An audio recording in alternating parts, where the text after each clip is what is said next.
Strangely enough, both coming under the Fire Emblem branch. Okay, no Byleth. I was going to say both of those two characters were characters that have to be very mindful of their tools and how they stay, just the manageability. But we got Pyra and Mythra. I mean, still have to be manageable of another whole character, but let's see how this goes right here. Like I said, I'm probably one of the only people skeptical of their top level, viability use.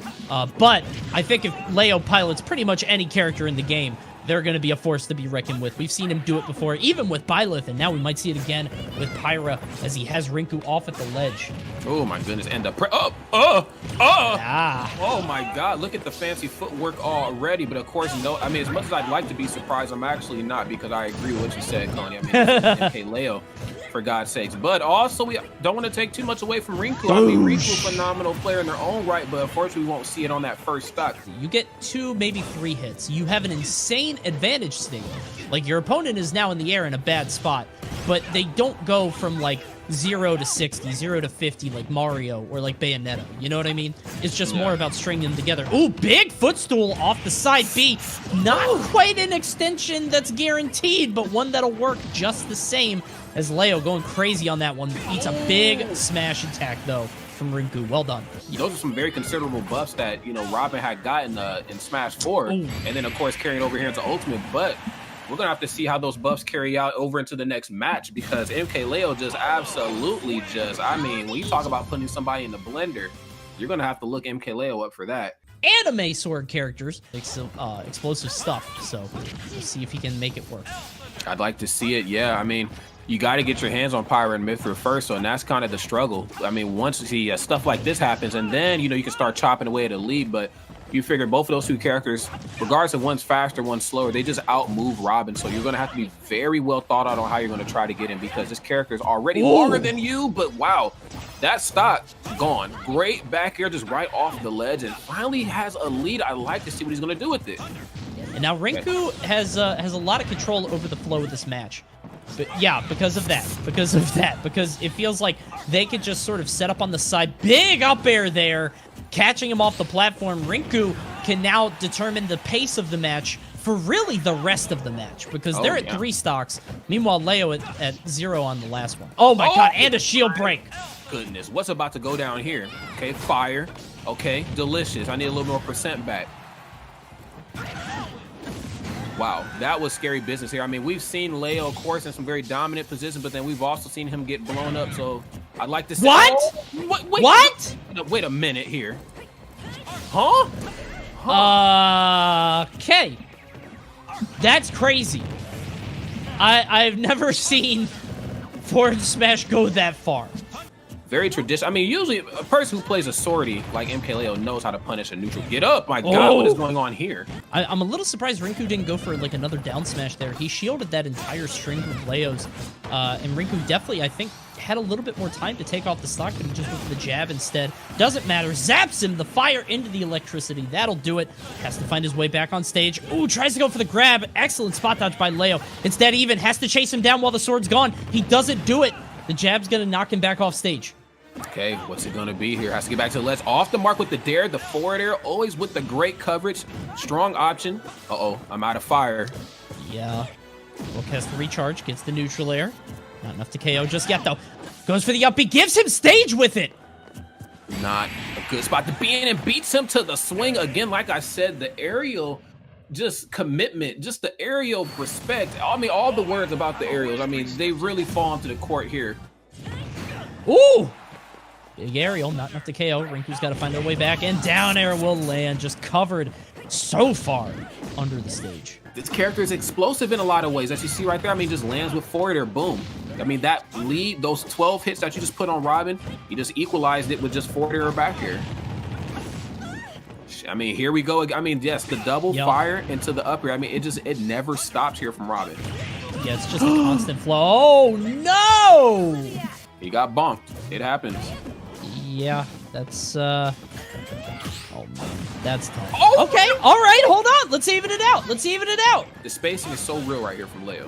Yeah, when you scramble for too hard or too long against Leo, eventually he's probably going to come out ahead, especially if you're at KO percent. He's not. Double down air. We're going to tech off the stage, though, for that one. Well done by Rinku, not ending the game, but even still looking worse and worse for our intrepid hero. Okay, one too many arc fires, unfortunately. Yeah, and a wild recovery back onto the ledge. We haven't quite seen him do, like, you know, an aerial or like some sort of attack to get back up. Use it. Oh my goodness. I talked about it in the last game, but we're seeing it here.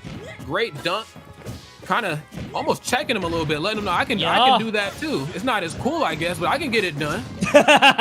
Oh, wait, hold on. Look at these aerials. Leo is struggling, 58%. Leo can't get back on stage. I think Rinku has to chill now. This is so scary. It's a battle of whose sword is going to hit the hardest right here. I mean, it's hard for me to call it, Coney, but great down there. There's the up air. Won't be able to survive too many more of those, 121%. Knocking on Death's door, and MkLeo is the one who answers. Great stuff right there. Sparg0 doing what Sparg0 does best, and he's hacking away at this plan. Yeah, he got the aerial finishing touch, so he couldn't get the KO there. I think he's waiting for him to land. One of the things that's gonna really strike me about this match is that Plant, like you were sort of alluding to, doing about 30, trying to cover the tech, expects tech in place, gets roll away, and that blade beam's gonna seal it. That's right, hacking away at this plant, doing what Seymour should have did in Little Shops of Horrors. It's getting done right now. Great stuff right here from Sparg0. I mean, again, you know, just really playing to how the matchup goes. Great footstool, and one thing I really want to touch on here for Sparg0 is the spacing. Knowing when and when not to toss out. Oh my God. Never mind, man. Look, there's that up specialized shield. You know, I talked about it, and I was like, are we really going to see it here versus Game & Watch? But you know what, though? It's getting the job done on Pyra Plant. It's so good online, too. That's one of the things that you got to keep in mind is that when it comes to online and offline play, sometimes there is a difference. In Sparg0, there's a lot of soil in that pot. Right now, the double up air from Sparg0 going to get hit by the down throw into the combo. Well done by Reggie, and he's going to get that limit. Good stuff. Yes, and this is exactly what I was talking about. The corner control and the offstage gameplay here from Plant, I feel like it's a much safer process than what we probably see with Game & Watch. You know, when I just think of like down smash at the ledge on Cloud, just being able to use something like Nair or Patui, you know, that's applying a lot of pressure from the other side of the screen without actually really having to go off and expend your jumps. Great stuff right there, using the Nair, and for the first time here, kind of taking control of the narrative on how this match is going to play out. But now he's got a slight advantage. He just needs to find a way to really transfer this into the third stock. Gets it down air, but it's not the spike, but it doesn't matter. You don't want to be on top of that mouth. Cloud's glowing blue right now. Now, you might have the stock lead, but this is what you wanted to, you know, kind of stop Sparg0 from doing. Applying, oh my goodness, well, it's gone now. Never mind. Up throw should do it. Cloud getting bit in the behind. And now Sparg0 with a slight lead has Reggie off stage again. I love that poison cloud there just to rack up a little bit of passive damage out of nowhere. And look at Reggie. He's sort of fearless even with the blue cloud with that limit on deck. It seems like Reggie isn't afraid, although he maybe should be. This is getting chopped up with that limit cross slash. Not really allowing himself to get punished. Still like the pressure a lot and closing the gap. But right as I say that, the bleeding not stopping right here from Reggie. Oh my goodness, and yes, we are hacking away at the hedges here. Great stuff from Sparg0, despite that unfortunate stock loss. There's no reason not to throw out the sword in those instances. I like the use of that jab there from Reggie, just to tack on a little bit extra damage as Sparg0 did not hit the ground. Right now a slight lead, and I love Sparg0's use of that down air to sort of cover the ledge. There's the high finishing touch, and that time it'll chop him out. And that was such a huge swing of momentum for Sparg0 starting off this match. Reggie got to the right side of the stage, and he never left it. Yes, and that's exactly how you apply pressure there, 101. But this is also the part of the gameplay that I really like a lot as well. You know, Reggie, this corner control has been phenomenal. The issue is that it just never lasts for too long. And hitting him with the Thanos snap, you are out of here, out of existence. Great stuff right here from Sparg0. Gets the limit blade beam, and oh my God, is he trying to put this man on Twitter.com? What's going on here? And I think he's working his way to getting it in a very clean fashion. I mean, there's the back throw again. Stuck in the corner, another neutral get up. Not entirely upset at that. I mean, it's not wise to jump, but sometimes it's not wise to go low either. Sparg0 always has all his bases covered. Great finish right there from Sparg0. For the most part, he realizes that the impetus is on Leaf to close this gap, and Leaf just does not look equipped to do it, at least not in game one. No, yeah, this one is definitely starting to steamroll away from him here. Oh, that looks to almost be a back throw, but yes, there's the Nair right into the up tilt. Very clean finish, very just clean match all around. Nothing out of the ordinary from Palutena or from Chag. I mean, this is just really hard to pinpoint when you want to punish it, but I do think that Palutena might be well equipped for that. And I think Leaf, of course, well aware of how the offstage gameplay goes. The wicked weaves come out, but you go ahead and put your hair back up. You know what? Not making it back to the ledge. You could see just going all the way out there using every recovery option, and we've got more and more damage coming out. 25, 32, 41, 47, 55, 65, 70. That should be the end of the combo, and that's one of the things that can happen when you fight against Bayonetta. It feels like one opening just extends into so many more. You could just get touched up to 80. That's an issue that you could see with a lot of sort of mid-level Bayonettas, is you could just get under them, and they're going to jump, or they're going to do that afterburner kick. Just right into your shield, especially if they're going to ledge. A lot of them do the drop-off ledge into it, but Leaf is just so much more seasoned, has been playing the game for so much longer, is just at a higher level. You're not going to catch him with the same stuff. Leaf putting one on the board. It's now 1-1. This is the Palutena gameplay that I've like grown accustomed to. I almost said grown to love, but then I had to check myself because I definitely don't love it, but I have to respect it though. But I think it's tougher on Battlefield in sort of a smaller sort of play area with just such a tight war zone that it can be really tough to really create that space to shoot out the projectiles to stop your opponent from getting in. And here, Leaf just has to cover so much more ground. Chag is happy to cover, throw up projectiles, get free damage, and get a 3-stock with that back air. You shouldn't really get caught in too many witch times. And see, oh wow, the parry on the back air.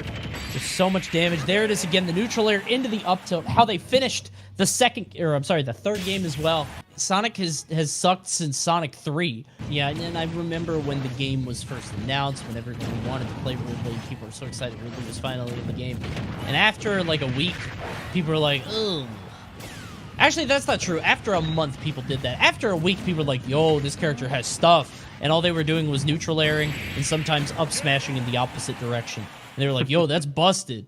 I'd like to see it also come out maybe from Nair up as well. I mean, we've seen what up smash has done. You know, you talked about, you know, up air as well, too. You can really make Rob's life hell when it comes to landing, but I mean, you just, when you get your stock speed ran like that, I mean, 29 seconds exactly. Kill the Ridley any percent. That happened at any percent. It was very fast.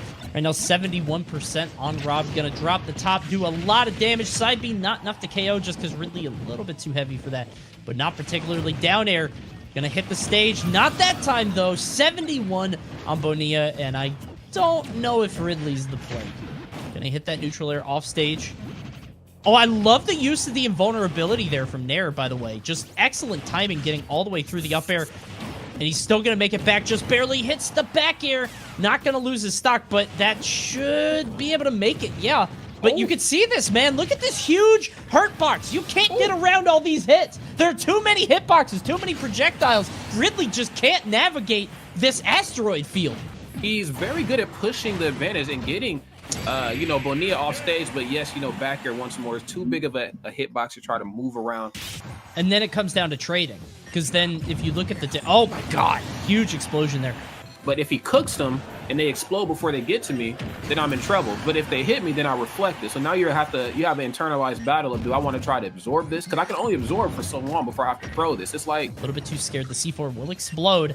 Maister just needs one more. Might be able to bring it all the way back. Has the bucket. Yep. That'll do it. Wow. All right, the bucket's full. This is bad for Storm. All Maister has to do is hit him one more time, and then that should be another stock. Wait, he lost it. He threw. Okay, never mind. Never mind. Okay. Yeah. Okay. There's too much stuff going on. There's literally, I mean, it feels like I'm commentating a free for all right now, Cody, with just how much stuff is actually. I feel like this is E3 or something, man. Like there's just too much stuff on the stage. And now it's bomb time. Bomb time, everyone. Never mind. He stopped. But you're still in the 30%. Oh no! God smote him. God just ended the game. Oh man. It's the C4 stuff that I think is really Storm's calling here. But yeah, regardless if he's playing up close or from far away, he seems very comfortable. See ya again, not pressing any buttons up close, just running up, shielding, just allowing him to do. Oh, come on now, bruh. All right, the 136. You got to find a way to land. Throws out the C4. Not gonna happen. Down smash will do it. Maister trying to get that grab. Not gonna happen. Excellent pair. Okay, it works, I guess. A little bit of a misinput there, I think, but it doesn't matter. Hits the C4. Not quite enough. The Nikita is out. Gonna land on both of them, and it feels like Stronghold is just trying to collect every single explosion on the stage at once, trying to jump into all of them. I love the smoothness too of the Mario there. Stronghold just just very delicately playing around Alan, unfortunately landing into that up tilt right now. 128, trying to find his way through this minefield. Just explosions everywhere. 20%. You need to certainly watch yourself. There's the down throw. My goodness, I'm seeing shades of brawl right here. Yeah, he pushed him into the up smash. I thought he was going to C4, but the up smash was landing perfectly. Gets the back throw, but even that can't connect because of the grenade. Gets the jab. Well done. Where's the recovery? We're going to go low. Oh, no, he set up the grenade to go high. That's so sneaky. Are you kidding me right now? Oh, my goodness. Okay, can't get out of the corner, man. The Mario legs are always there. Still keeping it up. Oh, great footwork. Was probably looking for a pivot grab, but Snake's F tilt just a little quicker on the draw. Yep. And there we go. Alan finishing it up with almost a JV2 stock. And god damn, that's just explosions all over the stage. It felt like Stronghold, like, you can't just set up the exploding box. You have to go in and try to find your way in on the opponent. And I feel like Stronghold doing a good job of that every time Alan tries to do something. He tried to throw out a grenade there. Got hit. No, what? That shouldn't have happened. What? Coney, what? Mario looked confused too. Mario's looking at the camera. I don't get it either. That was just, all right. Well, maybe a little bit of when the DI is sus. But Mario's a little quicker. Got to respect him on the opposite end though too. I'm seeing great snake management here from Stronghold, not allowing him to get too much. Great reflect on the cape. I mean, sir, that's yours. I don't want to play hot potato. It belongs to you. Yeah, Stronghold getting a down throw, not a forward throw. Wants to keep him close. Now he's in a bad spot. Trying to roll through. Needs to get around these grenades, but Alan just setting up the huge grenade. You know that wasn't on purpose. Gonna land the back air. There's a little bit of play on that forward smash. Is gonna knock it way off to the side. Oh. Okay, nothing happening there. Uh-oh, there's the up smashes. I demand respect. I mean... Ooh. Big scoop on that up tilt. Well done. 117-0 here. That corner, the boots. You got the weak hit. How do you get around this? You just roll in. Oh, God. Okay, it's so scary. Back air does it. Okay. That was so scary there at the end. You can't survive forever. And unfortunately, the percent just got a little bit too high. Stronghold does it. But, yeah. Stronghold won. Yeah, there you go. 2 stocks to 1, so Mythra's going to have to do a lot of work here. A lot of hits. 32, 38. Okay. Yeah, work is definitely getting done. Uh-oh, not a good spot to be in. I was going to say, Rob just did 32 with 1 move, so what's up? Like, he just throws out those punches. I'm telling you, man, it's some messed up stuff sometimes. Like, how is this fair? Then, like, you remember, oh, wait, if I just get Rob off of his feet, I can just do whatever I want. But it is you that are off of your feet. Great stuff to Big Boss. Living up to the tag, and like I mentioned before, going to work. We'll see if Cloudy can use any of that. Currently up a full stock using the Mythra. Trying to find these combos in. As well. Yeah, with the bow and arrow, and then she can, get in and punish that. Kind of like Bat Within, but certainly a lot better when it comes to punishing. Wow, I love the switch over to Pyra, not giving Big Boss enough time to react, hitting that down air. Huge explosion from Cloudy, bringing out this character in a way we haven't seen today. That was just huge. Hey, I like how both of them know how their aerials interact with the Legend of these stage. Of course, Rob with the up air to cover himself from below, down there, sends him to... Wow, in a completely different direction, but still gets it done. Let's go, Cloudy. If you see that opportunity arise, why not put a little percent on? Wow. Yes. I'm in the future, quite literally. Oh, no! Okay, I don't know if that was DI. Who says Mythra can't get it done? Not us. Yeah, the DI was sus, I think. That's I have to imagine. All right, now Cloudy. Agreed, and I think Cloudy's starting to figure out that it's not Pyra that needs to get this job done. I think I'm more of a Mythra person. I mean, yes, Pyra took the final stock, but when you look at really the MVP between the two in that match, it was definitely Mythra. She put on so much pressure and just damage and just, really kept control of the neutral through in and out. So great stuff really to both players. Big Boss, of course, played out of his mind in those first couple games, but anime sword characters